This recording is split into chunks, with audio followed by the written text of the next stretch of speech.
In this video, I'm going to show you some easy steps to fix common problems with your Toyota touchscreen. If the screen is unresponsive, freezing, or acting weird, these tips might help.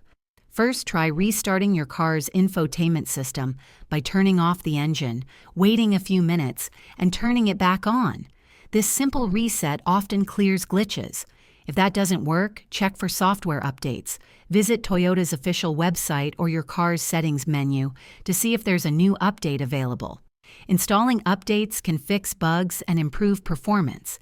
Next, clean the screen gently with a soft, microfiber cloth. Avoid harsh cleaners or excessive moisture.